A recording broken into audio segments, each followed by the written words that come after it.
Hi, I'm Meg. Welcome to Plant Fit Meg. Welcome back to my channel and welcome back to my kitchen once again. Today I am sharing 2 soy curl recipes. Really excited to share these with you. We're going to be making a barbecue soy curl recipe as well as a garlic ginger soy curl recipe, which is wonderful for a vegan beef and broccoli. Both of these recipes are really delicious. I hope you really enjoy these recipes. Let me know if you give them a go and let's jump right into it. All right, let's start off with what are soy curls? Soy curls are a soy-based meat alternative. They're minimally processed and made from only one ingredient, whole non-GMO soybeans. Soy curls are easy to make and easy to prepare. Much like tofu and TVP, they take on the flavor of whatever spices, sauces, or flavorings you use. You could start by breaking up the pieces into smaller chunks if you want to, but the first step with soy curls is rehydrating them. So I'm using this whole bag of soy curls. It's about 4 cups worth of soy curls, and I'm pouring them into my bowl here, along with about 4 cups of water just to cover over the top of the soy curls, and I'm going to let it rehydrate for 5 to 10 minutes. Next, I'm straining out any excess moisture and using my potato masher actually to gently press out the excess liquid. You can also just squeeze the soy curls in your hands or cover them in paper towel or a kitchen towel and squeeze out the excess moisture. So choose your own adventure there. I prefer to not get my hands messy if I can avoid it. I know that sounds silly, but anyway, I've found that just using the potato masher gently works really well. It doesn't actually mash the soy curls, it just allows me to press out some excess moisture. I'm preheating the oven to 400 degrees and I'm going to go ahead and prepare my barbecue sauce. I have shown this recipe on the channel before.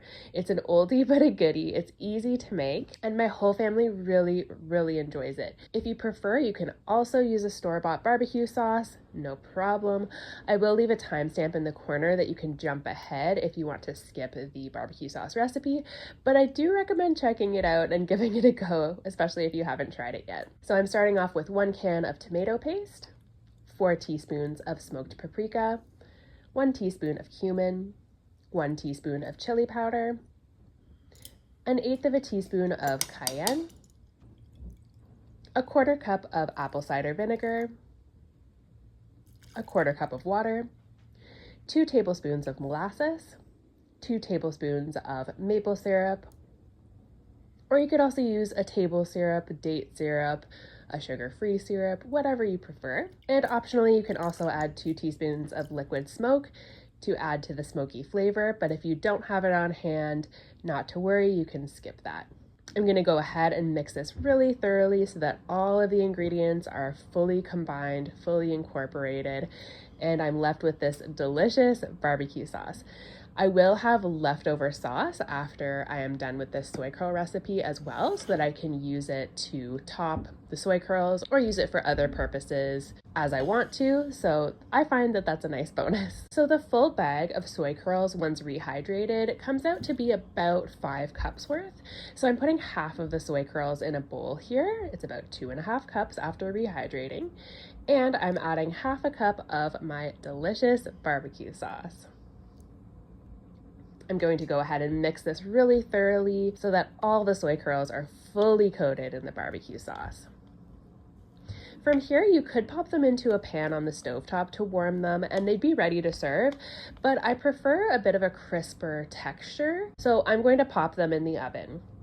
I'm covering my baking sheet with a silicone baking mat, adding the barbecue soy curls to the sheet and spreading them out into a single layer. And I'm going to just set this aside while I prepare my vegan beef and broccoli inspired sauce.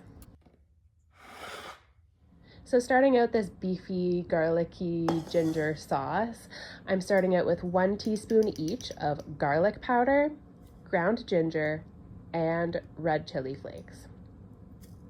I'm adding 1/4 cup of reduced sodium soy sauce, 2 tablespoons of water, 2 teaspoons of syrup, and a 1/4 teaspoon of bouillon.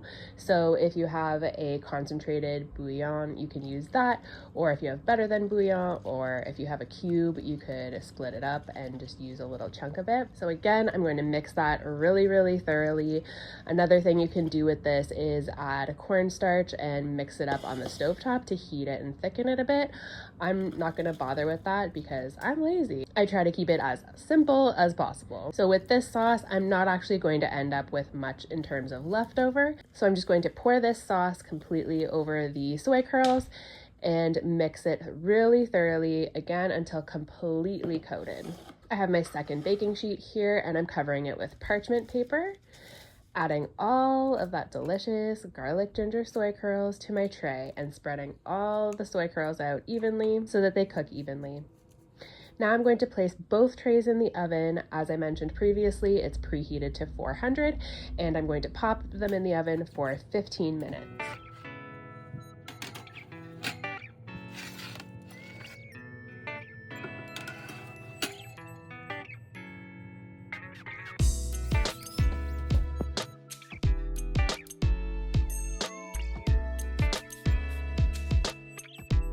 Unfortunately, my footage got wonky here, so I don't have a clip of me actually doing this, but I do take them out of the oven after 15 minutes, flip them, and bake for another 5.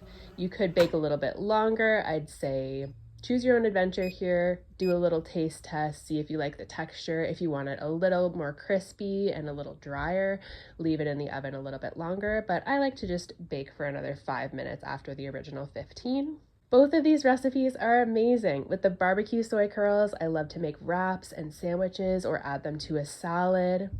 With the garlic ginger beef style soy curls, my favorite thing to do is to have a beef and broccoli style dish with the soy curls, broccoli, and some rice or noodles on the side. This is also great with any stir-fry vegetables that you like or mixed veggies. You could also make this into a sandwich or wrap. Both recipes are really versatile, really delicious, and I hope you enjoy them as much as we do. I hope you really enjoyed this video and found it helpful. Let me know if you give these recipes a try and share your thoughts in the comments section below. Thank you so much for clicking on today's video and particularly for watching through right until the end. I really appreciate you. Be sure to like the video if you liked it, subscribe if you haven't already, and share this video with anyone who might also enjoy it or find it helpful. If you're still watching this video and watching right through to the end, know that you are an MVP. Put a little broccoli emoji in the comment section so that I know you hung around for the entire video. Have a great day, and I'll see you in the next video. Bye!